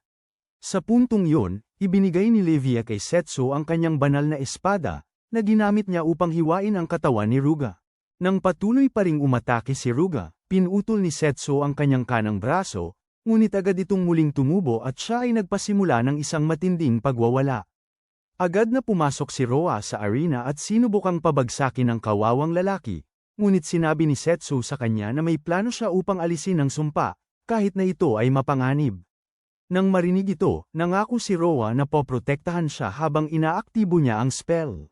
Ngunit habang si Setsu ay tungkol ng tawagin si Glutton, ang buong arena ay nagiging mahamag. Ang ulo ni Ruga ay naglalaho, pinapatay siya, at lumalabas si Tuma mula dito upang batiin si Setsu. Habang siya ay nagagalit, hinarap siya ng batang lalaki, humihingi ng paliwanag kung niloko ba niya si Ruga na gamitin ang kanyang sumpa. Ngunit labis na nainis si Tuma sa pagkaabala ni Roa kaya't iniunat niya ang kanyang kamay upang wasakin siya. Agad na pinagsabihan siya ni Setsu, ngunit nadismaya si Tuma nang makita siyang nagpaprotekta sa iba. Mas mabuti kaysa sa kanya, at nangangako na gagawin siyang tunay na masaya sa pamamagitan ng pagwasak sa lahat, upang sila ay makasama na.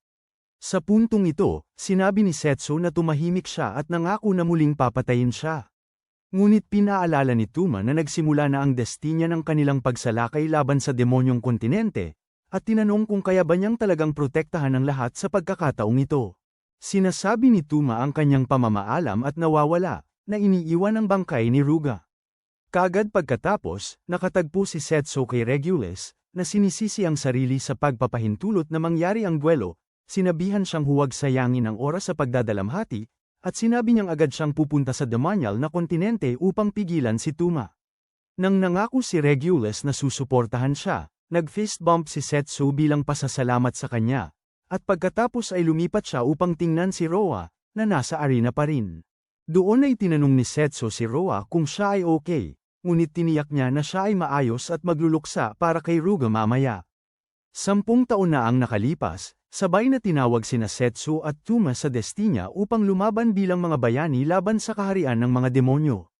Kaagad pagkatapos ng kanilang pagtawag, tinanggap sila ng hari bilang mga bayani mula sa ibang mundo, na ipinadala upang iligtas sila, ngunit tumanggi si Setsu na tumulong sa kanila dahil ayaw niyang may magbuhos ng kanilang mga problema sa kanya, na nag-iwan sa hari na nagulat. Hindi nagtagal, habang nagsasanay si Setsu sa paggamit ng espada, tinanong ni Tuma kung paano siya nananatiling kalmado matapos siyang ilagay sa mundong ito ng walang dahilan, at sumagot si Setsu na mas nakatuon siya sa pagiging mas malakas. Nang marinig ito, inamin ni Tuma na natatakot pa rin siyang mamatay sa digmaan, ngunit sinabi ni Setsu na walang silbi ang magreklamo dahil ang hindi paggawa ng anuman, lalo na sa mga ganitong panahon, ay mas masahol pa. Sa daan pabalik sa kanilang silid, kinikilala ni Setsu ang mga takot ni Tuma tungkol sa digmaan at hinihiling na tulungan siyang itigil ito. Natatakot, umatras si Tuma, ngunit pinaalalahanan siya ni Setsu na sila ang mga napiling bayani, tinatawag si Tuma na kanyang tanging kakampi, at sa huli ay nakumbinsi siyang sumali sa laban sa pamamagitan ng pangako na poprotektahan siya. Ilang buwan ang lumipas, lalo pang lumakas si Setsu at nag-empake ng kanyang bag upang tuklasin ang mundong nais niyang makita. Iligtas. Dahil si Tuma ay isang nakakainis na iyakin, tumanggi siyang sumama kay Setsu, ngunit nangako na magiging sapat ang kanyang lakas upang itigil ang digmaan pagbalik niya. Sa pagdapo ng gabi, pinanood ni Tuma ng may kalungkutan habang umaalis ang kanyang tanging kakampi sa lungsod kasama sina Glenn, Elka, at Thea, at pinanatili siya sa kanyang pangako.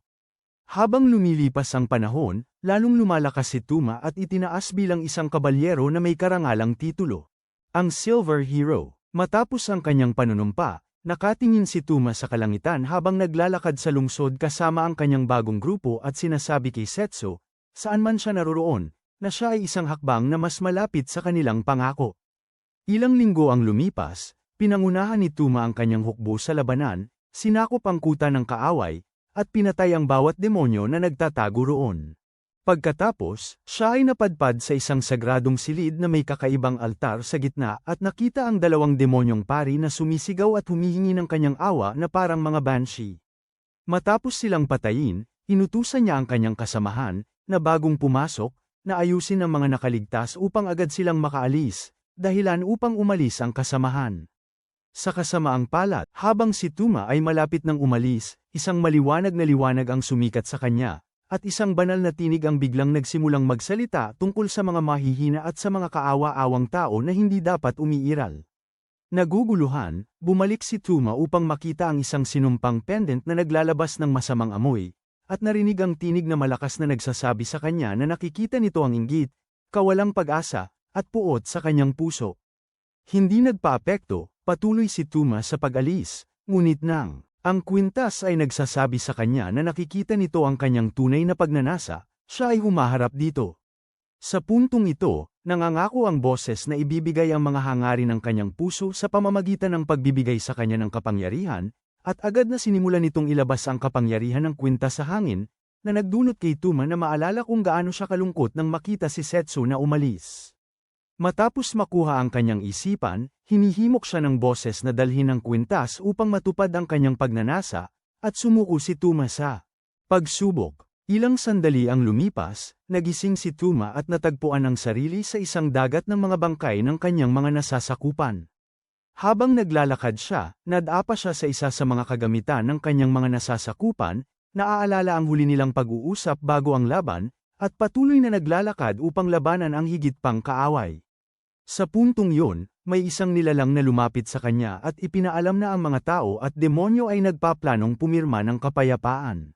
Kasunduan. Habang handa nang sumagot si Tuma, may dumaan na karwahe sa kanilang harapan, at nakita niyang naroon si Setsu, nakikipag-usap at nagtatawanan kasama sina Elka, Klein, at ang iba pa. Sa isang pagkakataon, nakatagpo ni Setsu ang tingin ni Tuma sa loob ng isang segundo, ngunit agad niya itong pinabayaan at nagpatuloy sa kanyang kwentuhan. Ilang araw pagkatapos ng kapayapaan, kapag opisyal ng nilagdaan ng kasunduan, inihayag ni Glenn ang isang monumento upang gunitain ang kapayapaan, at pagkatapos ay sinimulan niya ang salo-salo. Nang sumunod na gabi, sa gitna ng salo-salo, lumapit si Tuma kay Setsu sa pader ng lungsod at pinuri siya sa pagtatapos ng digmaan. Habang siya ay tungkol nang ipaalala ang kanilang pangako, tinawag ni Elka si Setsu upang sumama sa kanila sa ibaba para simulan ang salo-salo, at tinapos ni Setsu ang kanilang pag-uusap.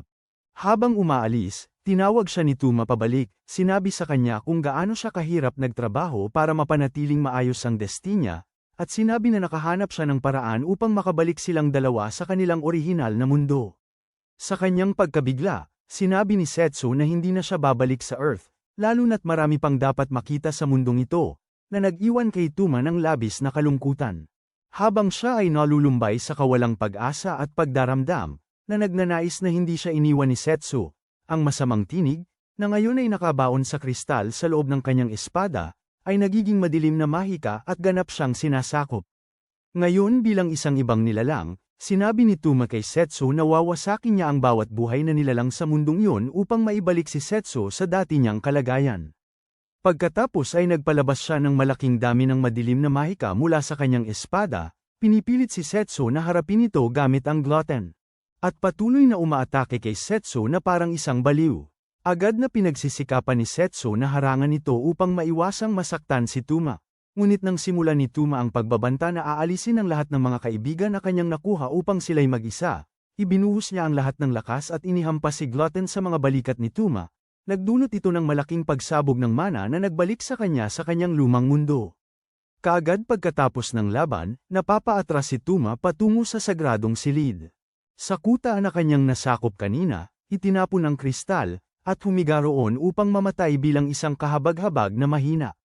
Sa mga sandaling yon, muling nabuhay ang kristal at ipinakita sa kanya ang isang live na feed ng ilang hindi pinalad na mga palaboy na kasalukuyang pinipilit sa mapanganib na mga eksperimento na pinangunahan ng mga mangkukulam para sa pananaliksik at pagkolekta ng datos tungkol sa mahika.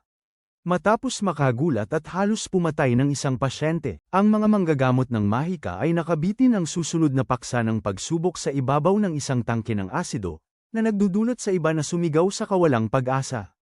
Nang makita ito, napagtanto ni Tuma na may iba pang katulad niya, na kinamumuhian ng mundong ito, kaya't kinuha niya ang kristal, winasak ang buong pasilidad ng pananaliksik, at tinipon ang mga palaboy at mga tao mula sa hayop bilang kanyang bagong mga kasamahan upang sama-samang wasakin ang buong mundo. Sa kasalukuyan, habang unti-unting lumalapit ang armada ng Destinian sa baybayin ng kaharian ng mga demonyo, nagsagawa si Thea ng mabilis na pagsusuri sa lugar at nakaramdam ng bakas ng kapangyarihan ni Tuma, na nagpapatunay na siya ay talagang nasa kontinente ng mga demonyo. Sa puntong ito, napagpasyahan nila ni Glenn na si Tuma ang tiyak na nasa likod ng buong digmaan. Gayunpaman, dahil ang lahat ay abala ng naghahanda para sa nalalapit na labanan, napagtanto nila. Hindi nila basta maihahayag ang katotohanan, o ituturing silang mga especially iya. Hindi sigurado sa susunod na hakbang, nagtanong si Glenn tungkol kay Setsu, ngunit pinatibay ni Yuhi ang kanilang loob, matapos alalahanin ng sinabi ni Setsu sa kanya noong araw na umalis siya sa Destinia, na sigurado siyang ginagawa nito ang lahat upang mapigilan ang digmaan saan man siya naroroon. Nang mapagtanto nilang tama siya, nagpasya silang bumili ng maraming oras hanggat maaari at bawasan ang mga nasawi hanggang dumating si Setsu, pagkatapos ay magtatapos sa isang pagtitipo ng grupo upang hikayatin ang isa't isa. Hindi nagtagal, dumating ang kanilang mga bangka sa lugar ng pagdating ng kaharian ng mga demonyo at agad na sinugod ng mga sundalong tao ang kuta ng demonyo. Upang protektahan ang kanilang sarili, nagpapaputok ang mga demonyo ng mahika mula sa plasma patungo sa mga tao, ngunit para kay Glenn at sa kanyang grupo, pinili nilang umikot sa gilid at salakayin ang kaaway. Ilang sandali ang lumipas, ang mga tao na mage ay sumagot gamit ang kanilang mahika at nagawang ibagsak ang ilan sa mga pader ng demonyo. Sa puntong ito, pinataas ng mga demonyo ang kanilang mga atake sa mahika upang makasabay sa mga tao na mage at nagresulta ito sa pagkasawi ng ilang tao. Habang patuloy ang laban, sinabi ni Thea at Elka sa mga kaklase ni Yuhi na iwasan ang paghabol sa mga sugatang kaaway at sa halip ay maghintay. Upang ang kaaway ay makapagtuon ng kanilang atensyon sa harapan, upang makatakbo sila ng sabay-sabay. Sa kabila nito, sina Glenn, Elka, at Thea ay naglunsad ng mga mahika laban sa mga kaaway, habang ang mga kaklase ni Yuhi ay sumabak sa laban upang tumulong. Isang pagkakataon, isang natatakot na kaklase ang halos maskuwer ng isang demonyo, ngunit sinagip ni Yuhi ang kawawang tao at pinagsaluhan ito. Hindi nagtagal, umatras ang mga demonyo, at nakita ni Yuhi ang isang grupo ng mga batang lalaki mula sa kanyang klase na nakatayo sa ibabaw ng isang sugatang demonyo, natatakot ngunit handang tapusin ito. Agad siyang sumigaw sa kanila na huwag patayin ang lalaki, ngunit nagtalunan sila na hindi ito isang parody ng Clash of Clans, ito ay totoong digmaan. Gayunpaman, patuloy na nagsalita si Yuhi, sinasabi sa kanila na mali ang pumatay ng sugatang sundalo. Sa mga sandaling yun, ang nakakainis na tawa ni Amel ay umuukit sa hangin habang tinatawag niya ang ilang nakasuot ng baluti na Titans kasama ang kanyang bagong puppet, si Alizé, sa pamamagitan ng mga bilog ng mahika upang ipagpatuloy ang laban. Nang makita ito, humihingi ng paliwanag ang mga tao tungkol sa pinagmulan ni Alizé, ngunit agad siyang nagsimula sa pag-atake sa kanila. Samantala, nagyayelo si Elka sa mga nakasuot ng baluti na Titans habang inaatake nila ang iba, at pinutol ni Glenn ang mga ito, tanging mapagtanto na may mga kalahating patay na tao sa loob nila. Habang nagtataka sila kung sino ang maaaring gumawa nito, biglang lumitaw si Amel sa tabi ni Alizé, na agad na nakilala ni Glenn, Elka, at ng iba pa. Agad na tinanong ni Elka si Amel kung ano ang ginawa niya kay Alizé, ngunit sinabi ni Amel na ginawa niyang manika si Alizé, at hinikayat silang hayaan siyang gawing mga manika din sila. Naiinis, agad na inatake ni Elka ang mga ito, ngunit hinarang ito ni Alizé, na nagdulot sa kanya upang umatras. Sa puntong ito, pinutol ni Amel ang kanyang mga pulso, nag-spray ng kaunting dugo sa lupa, at ginamit ang mana concentrate mula dito upang magpatawag ng 4 na mahiwagang hayop. Kaagad pagkatapos, 2 hayop ang umatake kina Elka at Glenn, ngunit madali silang napabagsak. Nang makita ito, inutusan ni Amel ang isa pang tinawag na hayop na umatake, ngunit hinarang ni Glenn ang pag-atake nito. At winawasak ito ni Thea gamit ang kanyang mahika. Ilang segundo pagkatapos, habang naghahanda silang talunin ang huling halimaw, bumalik si Yuhi matapos itong patayin, na nag-iwan kay Amel sa simula muli. Galit, inutusan ni Amel si Alizé na wasakin sila para sa kanya, ngunit sumugod si Glenn at pinatulog si Alizé. Pagkatapos nito, sinaksak ni Elka ang mahikang organo ni Amel upang hindi na siya makapaglaro sa buhay ng mga tao. Muli at iniiwan siyang labis na dumudugo sa tabi ng ilog. Tumangging mamatay, si Amel ay nagbigay ng lahat, gamit ang karagdagang mahika na inukit ng mga albularyo sa kanyang katawan upang gawing pinakamakapangyarihang sandata, at pinaganya ang spell na Dangerous Limit Break. Sa spell na ito, tinawag niya ang isang halimaw na chimera na may 3 ulo at mahiwagang pinagsama ang kanyang katawan sa kanila, habang pinapagana ang kanyang kapangyarihang mahika gamit ang kanyang sariling lakas ng buhay at puot. Matapos makuha ang kontrol sa halimaw, inatake niya sila gamit ang 3 pulang plasma beams, ngunit naglagay sina Thea at Yuhi ng isang depensibong kalasag na humaharang sa atake. Sa pagkakaroon ng kakulangan sa lakas ng grupo ni Elka, kinokontrol ni Amel ang kanyang mga halimaw upang ihanda ang kanilang susunod na atake. Gayunpaman, bago sila makapagputok, lumitaw si Alizé sa likod ni Amel at sinaksak siya sa kanyang karagdagang mahika. Habang namamatay si Amel, niyayakap siya ni Alizé, inaalala ang kanilang unang pagkikita, at pinapanood ni Thea at ng iba pa habang si Amel at ang kanyang halimaw na chimera ay nagiging bato. Sa mga sumunod na pangyayari, nagbigay ng kaunting nakapagpapagaling na mahika sina Elka at Glenn kay Alizé at humihinga ng maluwag nang ito ay magtagumpay. Sa kasamaang palad, sa sandaling akala nila ay sila ay lumabas sa panganib, ang kasamahan ni Amel na si Scarface ay lumitaw mula sa ilog, galit na galit dahil natalo si Amel, at hinamon ng grupo ni Elka.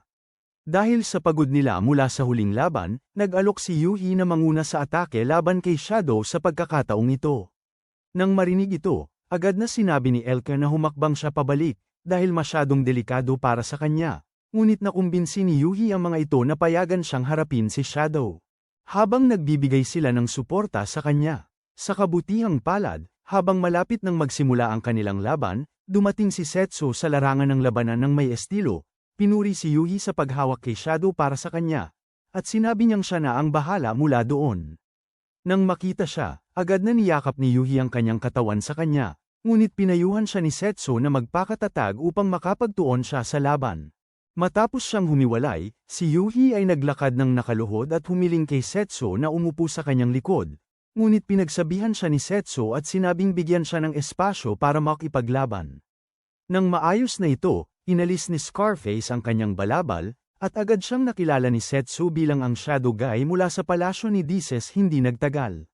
Matapos ang kanilang emosyonal na muling pagkikita, tinakpan ni Scarface ang kanyang sarili ng miasma at tinanong si Setsu kung bakit siya labis na nagmamalasakit sa pagprotekta sa mga mahihina. Kapag sinabi ni Setsu sa kanya na hindi siya nagmamalasakit sa lakas o kasiyahan, lalo pang nagalit si Scarface at nangako na wawasakin ang mundo, na nagsimula ng kanilang laban. Sa ibang lugar, pinatumba ni Kuroino ang maraming sundalong tao upang pigilan silang makatakas, hanggang sa dumating sina Shiro at Meniko upang pigilan siya. Sa simula, sinubukan nilang talunin siya gamit ang Talk no Jutsu. Gayunpaman, labis na naiinis si Kuroino sa kanilang walang tigil na pagsasalita kaya't inaatake niya sila gamit ang kanyang kanay at sinasabi sa kanila na mamatay na lang kung talagang nakikita nila siya bilang kanilang nakatatandang kapatid. Nang marinig ito, tumanggi sina Meneko at Shiro na sumuko ng walang laban, kaya't nakipaglaban si Kuroino sa kanila ng malapitan. Matapos maiwasan ni Shiro at Meneko ang kanyang mga atake, si Kuroino ay sabay na sinaksak ang dalawa. Gayunpaman, pagkatapos noon, sinipa ni Shiro ang tuhod ni Kuroino upang mawala siya sa balanse, at si Meneko ay sumipa sa kanya gamit ang tuhod, pinabagsak siya sa lupa. Sa kasamaang palad, nang akala nila ay ligtas na sila, hinawakan ni Kuroino si Meneko gamit ang kanyang iba pang 4 na halimaw na braso at itinulak si Shiro sa lupa. Pagkatapos nito, inactivate niya ang limit breaker, na nagpapalaki sa kanyang mga braso at patuloy na sinasaktan si Shiro hanggang sa mawalan ito ng malay. Hindi nagtagal, nagising si Shiro habang pinaparatangan siya ni Kuroino na iniisip pa rin silang magkapatid, at sinabihan siyang huwag nang isipin na mali sila sa pagtingin sa kanya bilang kanilang nakatatandang kapatid. Sa puntong ito, inatake ni Kuroino si Shiro gamit ang lahat ng kanyang mga braso, ngunit matapos maiwasan ang lahat ng atake, tumalon si Shiro patungo kay Meneko, hinawakan siya, at nagsanib sila upang maging mas malakas na halimaw. Pagkatapos, nakatakas sila mula sa pagkakahawak ni Kuroino, sumugod sa likod niya, nagulat siya, at nagdulot ng takot sa puso ni Kuroino gamit ang Death Stare. Sa labis na pangangailangan, lumikha si Kuroino ng mas maraming mga braso at inatake sina Shiro at Meneko, ngunit pinigilan nila ang mga braso gamit ang pinakamataas na teknik ng Wind Beast at tinanggal ang iba pang mga extension ng braso mula sa kanyang likod, agad siyang bumagsak. Habang tumatakbo ang oras, si Kuroino ay sumugod sa kanila ng isang huling pagkakataon, ngunit sinuntok ni Shiro at Meneko ang kanyang tiyan at naghiwalay. Habang unti-unting namamatay, ipinahayag ni Kuroino ang kanyang pagkadismaya sa pagtingin sa mga kapatid na napakalapit, na nagdulot kay Shiro at Meneko ng labis na awa para sa kanya. Sa harapan, isang grupo ng mga sundalong demonyo ang umatake sa isa sa mga laruan ni Tuma, isang James Charles. Isang nagnanais na tinatawag na Vertos, at natuklasan na ang buong katawan niya ay kasing tigas ng bakal. Matapos alisin ang kanyang disguise, pinatumba ni Vertos ang mga demonyo at hinihimok silang mas palakasin pa ang kanilang atake. Ngunit dumating si Roa, pinatumba siya gamit ang isang malakas na suntok, at nakaramdam ng matinding sakit sa kanyang kamao. Ilang segundo pagkatapos, bumangon si Vertos, sinisisi siya sa pagsuntok sa kanya, at inihayag na ang kanyang katawan na bakal ay nilikha. Sa pamamagitan ng masakit na mga eksperimento sa tao, na kanyang tiniis sa loob ng maraming taon hanggang sa nailigtas siya ni Tama. Nang marinig ito, nagalit si Roa at sinabi na sinusubukan ni Tama na sirain ang mundo.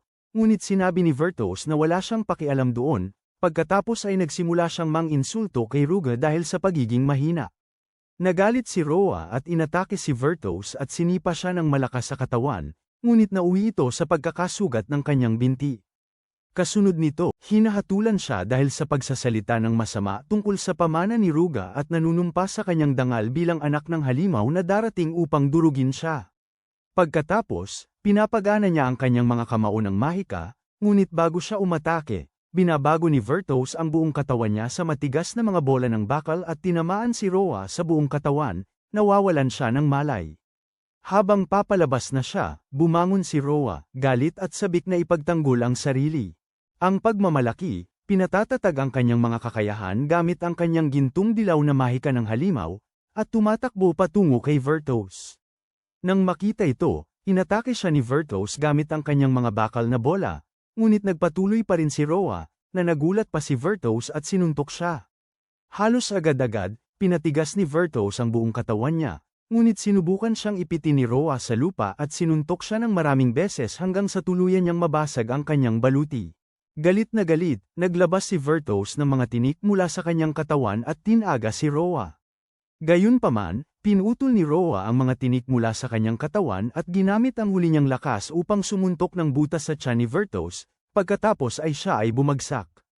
Ilang segundo pagkatapos, nilapitan ni Vertos ang katawan ni Roa, ginamo ang kanyang mga sugat mula sa mga tinik gamit ang mahika ng pagpapagaling, at sinabi sa kanya na nais niyang magpatuloy siya at ang kanyang hanggal na kay abangan. Habang siya ay bumabagsak at siya ay nagigising, samantalang, sina Setsu at Scarface ay nag-aaway hanggang sa mahuli ni Scarface si Setsu gamit ang kanyang Shadow Possession Jutsu at inatake siya, ngunit nakatakas si Setsu at nablock ang atake. Sa puntong yun, hinihimok ni Setsu si Scarface na sumuko at ibigay si Toma sa kanya upang makapagpatuloy siyang lumaban sa ibang araw, ngunit tumatawa lamang si Scarface at inactivate ang Limit Breaker, tinatakpan ang buong katawan niya at Ski Amor. Pagkatapos nito, inatake niya si Setsu, ngunit nakaiwas si Setsu at nagbigay ng matinding atake sa balikat gamit ang kanyang banal na talam, tanging upang mapagtanto na ang armor ay sumipsip ng enerhiya. Pagkatapos ay itinulak ni Scarface si Setsu mula sa kanyang katawan at sinabi sa kanya na wala siyang pagkakataon laban sa kanya sa kanyang kasalukuyang estado. Nang mapagtanto niyang tama siya, nagpalakas si Setsu, tinakpan ang kanyang katawan ng pamilyar. Pulang aura ng galit, at inaatake si Scarface gamit ang isang hangin na paghiwa. Matapos tamaan, nasira ang armor ni Scarface, at binalaan siya ni Setsu na huwag gumalaw upang hindi siya mamatay. Nang marinig ito, sinabi ni Scarface na hindi siya maaaring sumuko at matalo, kahit na nangangahulugan ito ng pagliligtas sa kanyang sarili dahil sila ay nilikha lamang bilang mga sandata na walang lugar sa lipunan. Sinalakay niya si Setsu na may layuning pumatay, ngunit tinapos ni Setsu ang laban sa isang huling hiwa. Samantala, dumating si Toma sa palasyo ni Dices.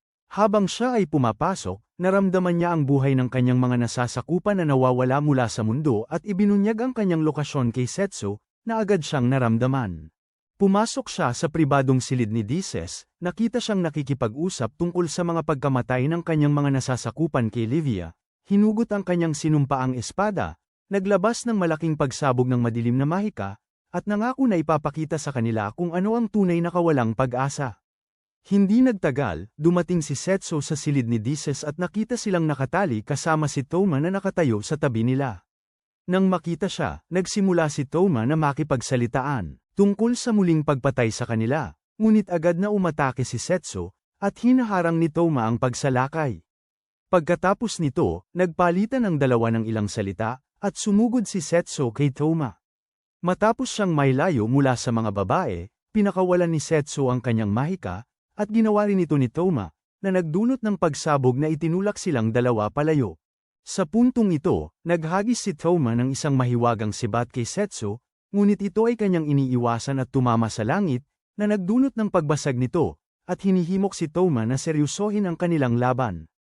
Dahil dito, naghagis si Toma ng ilang mahiwagang sibat sa kanya, ngunit lahat ito ay iniiwasan ni Setsu, tanging bumalik lamang ang mga ito mula sa pader patungo sa kanya. Nang makita ito, winasak ni Setsu ang mga sibat gamit ang isang pag-atake mula sa lumilipad na espada at ibinaba ang kanyang depensa. Bigla, si Toma ay lumitaw sa likod niya at pinatumba siya gamit ang kanyang teknik na lumilipad na espada.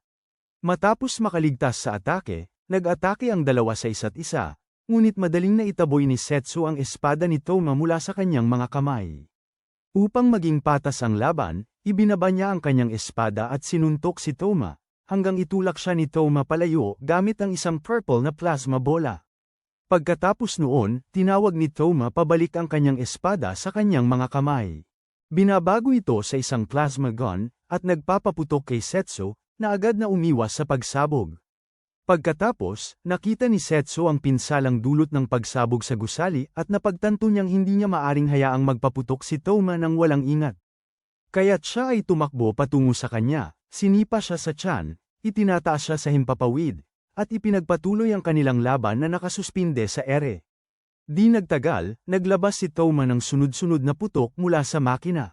Mga bala ng baril, ngunit tinawag ni Setsu si Glutton, at pinakain ito ng bawat sinumpang putok.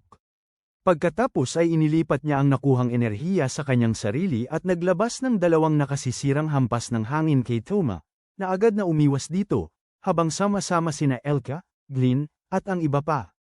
Pinapaalala ni Setsu kay Toma na lahat ng kanyang mga kaibigan ay patay at nalimutan na, at hinihimok siyang sumuko bago pa huli ang lahat. Gayunpaman, habang naaalala ni Toma kung gaano siya kalungkot matapos siyang iwan ni Setsu upang makasama ang kanyang mga bagong kaibigan, nawawalan siya ng kontrol sa sarili, inactivate ang limit break, at naglabas ng malaking pagsabog ng mahika, na agad namang napagtanto ni Setsu na hindi ito galing kay Toma. Sa tamang panahon, tinawag ni Toma ang dalawang mega plasma na baril at nagpapaputok ng ilang plasma blast sa kanya, ngunit naiwasan ni Setsu ang bawat putok. Nakita ito, itinutok ni Toma ang kanyang mga baril kay Elka, Glynn, at sa iba pa at nagpapaputok ng dalawang plasma beams sa kanila. Agad na sinipsip ni Setsu ang parehong beams gamit ang gluten, ngunit may ilan sa sobrang enerhiya na tumama kay Elka at sa iba pa, na nagdulot ng takot kay Setsu. Nang hamu pa ang alikabok, nakita ni Setsu na nagprotekta sila gamit ang isang depensa barrier, kaya't inatake niya si Toma gamit ang isang air slash. Matapos na harangan ni Toma ito gamit ang kanyang mga baril, sinundan niya ito ng sunod-sunod na mabilis na paghiwa sa hangin. Sa simula, sinubukan ni Toma na harangan ang lahat ng paghiwa, ngunit sa kalaunan ay nasira ang kanyang mga baril. Sa puntong ito, tumakbo si Setsu patungo sa kanya at tinamaan ang dibdib ni Toma, agad siyang nawalan ng malay. Habang siya ay nahuhulog mula sa langit, naaalala ni Toma ang lahat ng magagandang alaala na kanyang ibinahagi kay Setsu at tumatangging tanggapin ang pagkatalo. Inilabas niya ang pangalawang limit breaker, tinatawag ang isang mas makapangyarihang plasma gun, at nagpapaputok ng death ray kay Setsu. Sa simula, ginagawa ni Setsu ang kanyang makakaya upang harangan at sumipsip ng ray. Ngunit sa huli, pinapaso siya ng ray at itinulak siya patungo sa pader ng lungsod. Pagkatapos nito, si Toma ay bumagsak malapit kay Setsu at nagsimulang umawit ng mga awit ng tagumpay nang mapagtanto niyang hindi na makagalaw si Setsu. Sa mga sandaling yon, bumangon si Setsu, nahuli si Toma sa isang dimensional na bola ng mahika, at tinakpan ang kanyang sarili ng gintong aura upang tapusin siya. Takot para sa kanyang buhay, sinubukan ni Toma na gamitin ang limit breaker upang makawala sa bilog. Gayunpaman, inactivate ni Setsu ang spell ng Earth Eater, isa sa mga ibang mahika ni Gluten, sinaksak ang lupa, at nahuli si Toma sa isang bola ng lupa. Habang nasa loob, sumisigaw si Toma at humihingi kay Setsu na siya'y patawarin. Ngunit huli na ang lahat dahil unti-unting nawawala ang kanyang kamalayan. Ilang oras pagkatapos, nagising si Toma at nakita si Setsu sa tabi niya at tinanong kung bakit siya pinatawad nito. Bilang tugon, sinabi ni Setsu sa kanya na ang pagpatay sa kanya ay hindi kailanman naging layunin niya, at pinayagan lamang niyang kainin ni Gluten ang sumpang ipinataw sa kanya ng kwintas, upang matupad nila ang kanilang pangako sa isa't isa. Nang marinig ito, napaiyak si Toma at sinabi kay Setsu na marami siyang nagawang mga kakilakilabot na bagay, ngunit siniguro ni Setsu na mayroon pang sapat na oras para magbayad sala. Ilang linggo ang lumipas, nakipagkita si Setsu kasama sina Dezes at Regulus kay Toma sa kanyang selda upang ipahayag ang kanyang hatol. Upang makamit ang kanyang kalayaan, sinabi ni Setsu kay Toma na gamitin ang transfer magic upang ibalik ang lahat ng kanilang mga kaklase sa kanilang orihinal na mundo. Nagulat si Toma at nagtanong kung yun lang. Matapos kumpirmahin ni Setsu na yun nga, tiniyak ni Dezes at Regulus na hindi sila nag-aalala na magdudulot siya ng problema sa hinaharap, dahil ang paggamit ng transfer spell ay iiwan siyang halos walang kapangyarihang mahika. Ilang araw ang lumipas, naghimbok si Toma ng isang malaking bilog ng transfer spell at ibinalik ang lahat sa kanilang orihinal na mundo. Pagkatapos, nakatagpo siya kay Setsu sa pader ng lungsod, nagpaalam, at nagsimula ng isang panghabang buhay na paglalakbay upang tuklasin ang mundo habang nagbabayad sa kanyang mga kasalanan. Kaagad pagkatapos, naghahanda rin si Setsu para sa isa pang paglalakbay sa pagreretiro. Habang nagpaalam kay Elka at sa iba pa, dumating si Yu, handa na rin at nakabihis para sumama sa kanya, kaya dinala siya ni Setsu. Ilang araw ang lumipas, nakipagkita sila kay Livia upang tiyakin na mapayapa ang mga dagat, ngunit natagpuan silang nakikipaglaban sa isang higanteng pugita. Matapos masiyahan sa laban, naglakbay sila pababa sa Demonic Kingdom upang tingnan si Dezes at Rui Rui. Matapos makumpirma na maayos ang kalagayan nila, bumisita sila sa kabisera ng Beastman at nalaman na sina Roa, Shiru, at Minako ay naging mga komandante ng pribadong hukbo ni Regulus. Iyan ang katapusan ng video ngayon. Kung umabot ka hanggang dito, magkomento sa ibaba ng Mommy Milkers, mag-iwan ng like at mag-subscribe sa channel kung nais mong makita mga mainit na buod tulad nito. Huwag kalimutang tingnan ang susunod na video.